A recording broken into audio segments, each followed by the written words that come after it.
There's one more thing I need to talk about. First up, we've updated score streaks so that earned score is kept through death. This change gives all players a chance to engage with score streaks. One of the most visceral and fun experiences across multiplayer's signature combat. If you do go on a streak and string together multiple kills before your own death, streak score bonuses help you earn into those higher. Wait, so is that like requisitions in World War II? Each score streak will go on a cooldown after it's used to pace out frequency.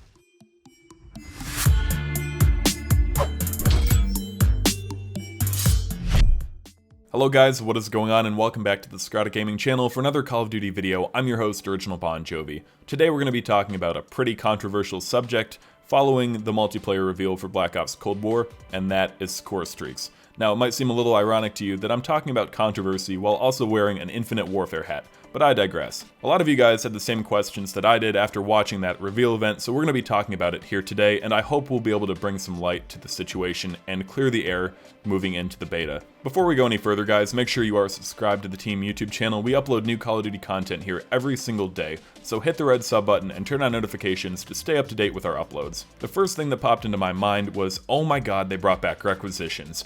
Now, a lot of you probably haven't played World War II, or maybe you've tried to shut it out of your memory, so I'll bring you up to speed here. Requisitions was a perk, or a basic training as they're called, that allowed you to continue to build up your score streaks after death. When you had this perk on, you could only build up your streaks once per game. However, it pretty much meant that as long as you got the number of points that were required, you could do virtually nothing, you could die a whole lot, and you could still get your ball turret gunner without much of an issue.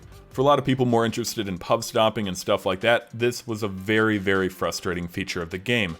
You could try all you wanted, but the Timmy sitting in the corner with a shotgun on shipment would still get all of his streaks. So the thought of that returning for another year was frankly appalling. After dealing with skill-based matchmaking, which handed a pretty big hand to the new players in Modern Warfare, the thought of all of them now getting access to streaks is really concerning. But that's actually not what we're getting. Requisitions is not coming back, and the system that they've got in Black Ops Cold War is really nothing like it. And again, this is based on what I've read on Twitter and what I've seen from people that have actually played the alpha footage. I don't have any first-hand experience with the game, so I might be wrong on a point or two, but for the most part, I think I've got a general feel for how this works. In Black Ops Cold War, streaks will not reset when you die. This will be the case for everyone. You don't have to put on a special perk for it. They will continue to build up regardless of how many times you die. However, people that go on kill streaks, meaning they kill multiple players in a row without dying, their multiplier will go up, meaning that they can build up more points than the average person when they hop on the objective or get additional kills. The better players will have an advantage here. The more kills you get in a row without dying, the higher your multiplier will be,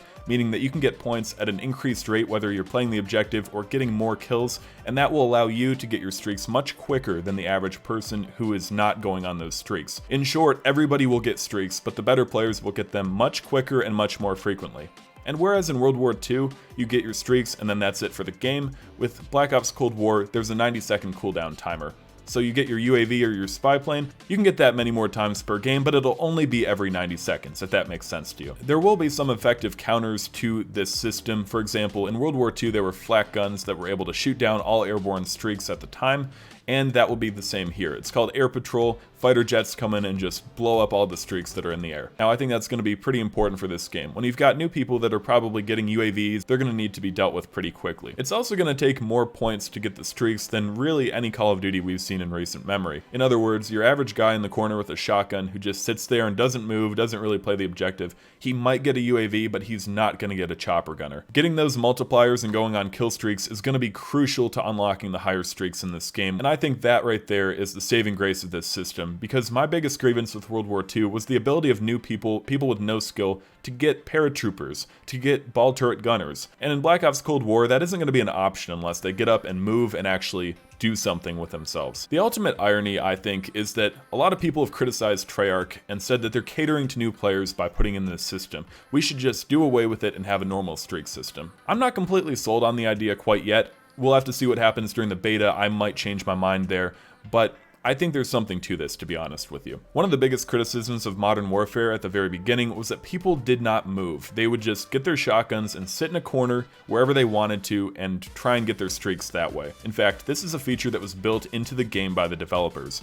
Our maps are a little bit more porous, and we want those players to have a safe place to take their time. It's pretty clear that Treyarch has heard this criticism and they don't want to fall victim to it. So what they're doing by implementing a score streak system that doesn't reset upon death is allowing people to get their streaks, to feel more motivated to play, but also to encourage them to move around more. If they want to get anything more than a UAV, they're going to have to get up and play the objective, they're going to have to move around and try and get kills that way. This is encouraging people to play faster, and I think that is really important, especially in a Treyarch game. And this is pure speculation on my part. We might have to wait until the beta or even the launch to see what happens here. I think that as a result of this score streak system, we're actually going to see less skill-based matchmaking in Black Ops Cold War. They're finding other ways to encourage people to play without just making it too easy for them and extremely difficult for the good players. I mean, as our friend Joe said, we don't want someone who's, how to say this, lower skill to have a bad experience. We want someone who's higher skill to have a bad experience. I hope this video was able to break it down a little more simply for you guys. Again, everyone will be able to get streaks, but the people that are better are going to get them more frequently and have a better time doing it, whereas the less skilled people will actually have to get out of corners and move around and play the game if they want to do the same. Let me know what you guys think about this system. Is it a good midpoint between extremes of requisition and just free-for-all score streaks? Let me know what you guys think in the comments section down below. I'm interested to hear what you think, and I'm sure you'll be hearing from me again as time goes on, because this is going to be a very important topic early on in the game. My name's Original Bon Jovi, and I'll catch you guys later. Peace.